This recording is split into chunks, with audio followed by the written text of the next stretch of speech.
Listen! I bet when you clicked on this video, you didn't think you would see a guy in Paul Stanley makeup. Well, here I am, people, and I guarantee you're in for a great video. Let's get to it! Woo! Recently, I saw The Nightmare Before Christmas in theaters, and it was spectacular. I always love seeing musicals or concert films in theaters because of the amazing sound system. Having the opportunity to see this film on the big screen made me realize how great this soundtrack truly is. I know it may be obvious that Nightmare has a great soundtrack, since it has played everywhere at the Disney parks around Halloween time, but what makes this movie's music so great? This video is brought to you by Rogue Energy. When I'm up in my room editing, writing, or gaming, I love to have a good drink with me. It keeps me focused and relaxed. Rogue Energy is absolutely my go-to drink. It is much healthier than any other energy drink. It has 0 sugar, it is gluten-free, and paleo-friendly. They have 16 delicious flavors available like Radiant Rush, Rocket Pop, Sour Candy, Grape Popsicle, and many more. Rogue also has hydration available with flavors like Fruit Punch, Rainbow Candy, and Strawberry Bubblegum. Head on over to rogueenergy.com to get your energy or hydration drinks, starter kits, or shaker cups, and use code BBDIZ10 for 10% off your entire order. Thank you to Rogue Energy, and again, use code BBDIZ10 for 10% off your entire order. Now, let's get back to the video. To answer that question, we have to meet two men, Tim Burton and Danny Elfman. In 1982, Danny Elfman's band, Oingo Boingo, had just released their second album, Nothing to Fear, and a young Tim Burton was working for Disney. Tim Burton was an animator for Disney, but did not like his job very much. Unfortunately, the concepts he was coming up with were deemed too dark for Disney, and they didn't really know what to do with them. Tim wrote a poem called The Nightmare Before Christmas. This poem told the story of Jack Skellington, who lives in Halloween Town and is dissatisfied with his life. He discovers Christmas and he decides to take over the holiday, but causes chaos and frightens children with the gifts he gives them. Santa then has to fix Jack's mistake, but at the end of the poem, Santa makes it snow in Halloween Town as a thank you to Jack for helping him save Christmas. Tim wanted Nightmare Before Christmas to be turned into a short film.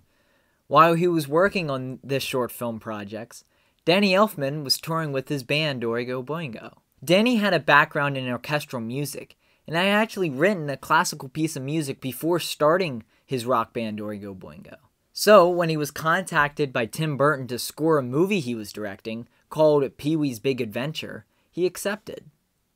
This was the first film that Danny Elfman scored, and he had a great time. It was so much fun, in fact, he scored numerous films after, and many of them were directed by Tim Burton. Years after Tim Burton was let go from Disney, someone found his old poem about a skeleton wanting to be Santa Claus. And at this time, Tim Burton was very successful, so Disney realized they actually had the film rights to the poem, and brought Tim Burton back to fully develop the concept into a feature film. After he had a few sketches and plot ideas, he called Danny Elfman to write the music for the film, but neither of them had even worked on a musical before. The music style of Nightmare Before Christmas is very interesting. Danny Elfman and Tim Burton decided right from the start that they didn't want the songs to sound like other musicals, and Danny wanted them to sound timeless. Danny Elfman took inspiration from many different musical composers, like Gilbert and Sullivan, Kirk Weill, and a little bit of Rodgers and Hammerstein. For Danny Elfman, Christmas was always a lonely time of year. He was Jewish, so when all of his non-Jewish friends were celebrating Christmas, he was alone. So it was ironic that this film would also be a Christmas film. Confused on where to begin, they decided to write the music before the script was even finished.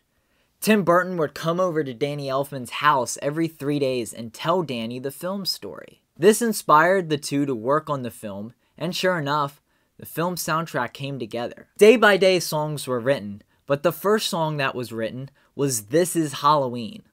It was during one of Tim Burton's visits to Danny's house when he came up with the song while Tim was showing him concept drawings and telling him about Halloween Town. Jack's Lament would be an I Want song, which is a staple when it comes to writing musical theater songs.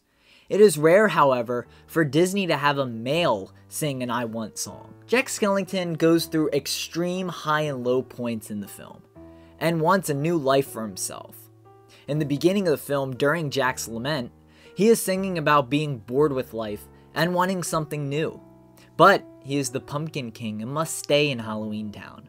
Later in the movie, after Jack's Christmas has failed, he realizes what he has done and is sad about his failure. But he also realizes that he did complete his dream of being something else for a little while and decides to go back to Halloween Town and save Santa so that he can save Christmas. These songs contrast each other, but do a great job of showing Jack's character arc and shows how he achieved his dream of being something other than the Pumpkin King. What's This is what Danny Elfman heard when Tim Burton told him the part of the story when Jack stumbles upon the holiday tree doors.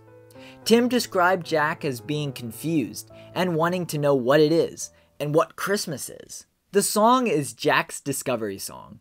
He has just stumbled into Christmas Town and he has no idea what anything is. Danny's lyrics describe a stereotypical Christmas day, but he was writing the song as a person that didn't grow up celebrating Christmas. Everything Jack sees in Christmas Town are things that Danny imagined his friends were doing and seeing during Christmas time, because Danny didn't get to experience that time of year. The next two songs, Town Meeting Song and Jack's Obsession, go together very well, because it's Jack's reporting to the people of Halloween Town what he saw at Christmas Town and convincing them to take over Christmas. Jack's Obsession is then him researching and finding out more about the Christmas holiday, but his skeleton mind is twisting some of the joyous things he is reading about. Also in Jack's Obsession, the townspeople are starting to worry about Jack.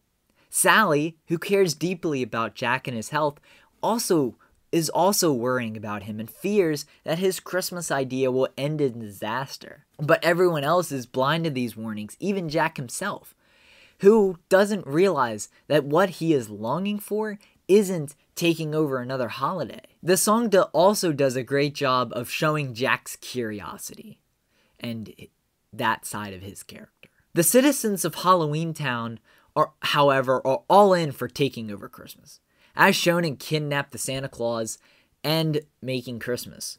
These songs show the townsfolk getting ready for Christmas, including, yes, kidnapping Santa Claus. One of the best Disney villain songs follows Making Christmas.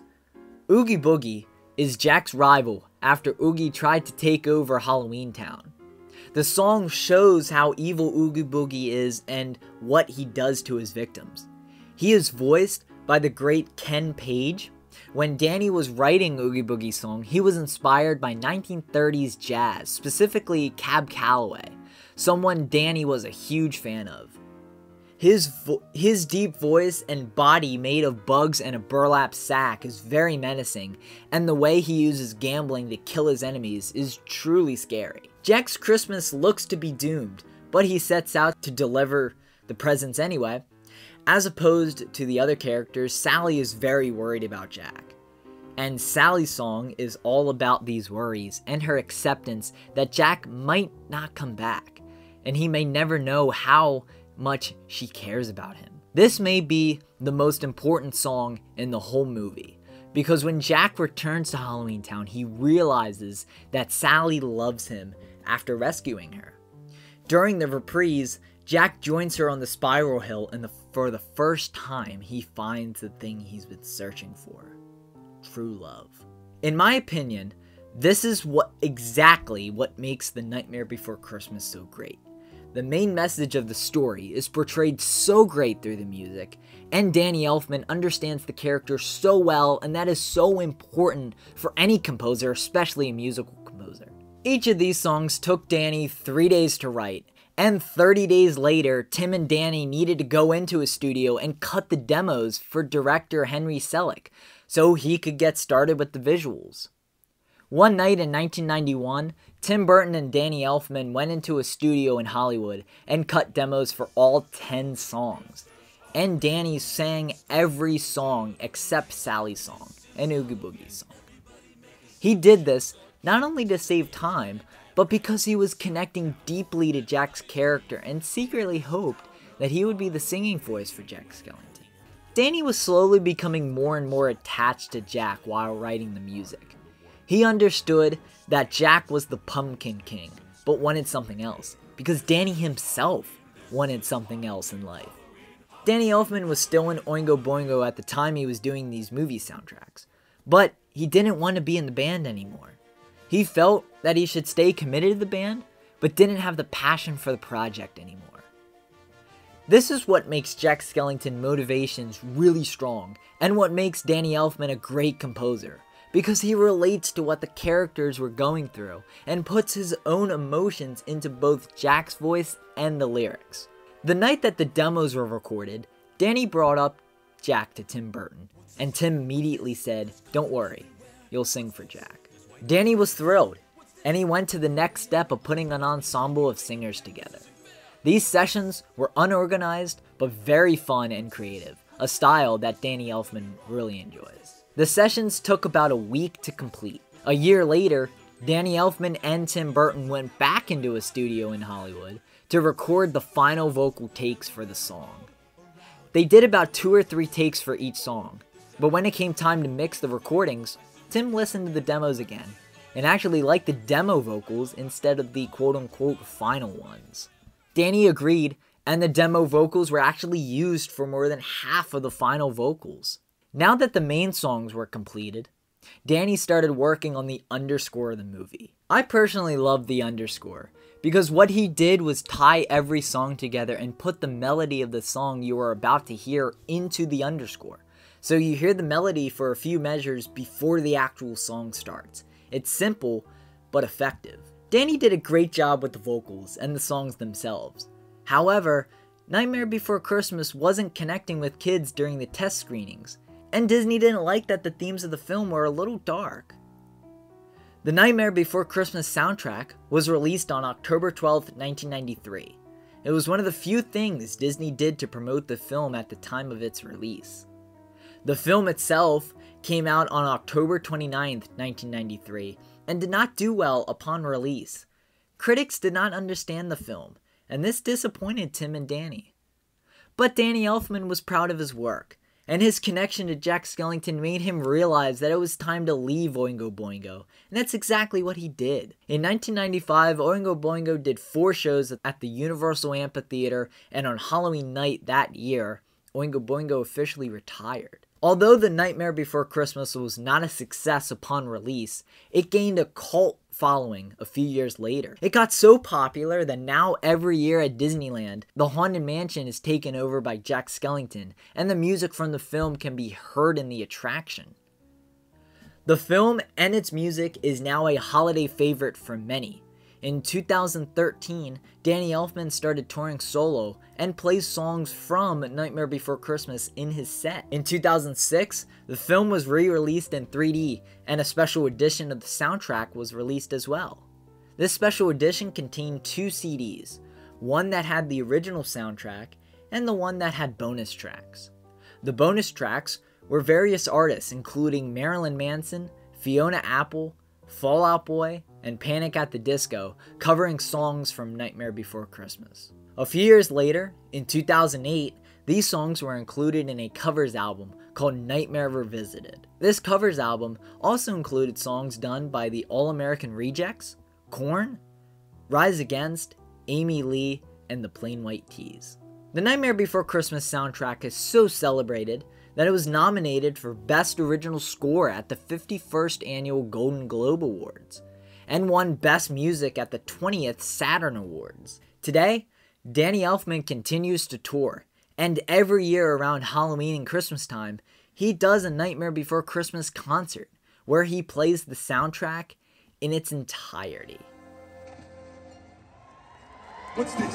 What's this? There's color everywhere. What's this? There's white things in the air. What's this? I can't believe my eyes. I must be dreaming. Wake up, Jack, this isn't fair. What's this? What's this? What's this? There's something very wrong. What's this? There's people singing songs. What's this? The streets are like the little creatures laughing. Everybody seems so happy. How I pass a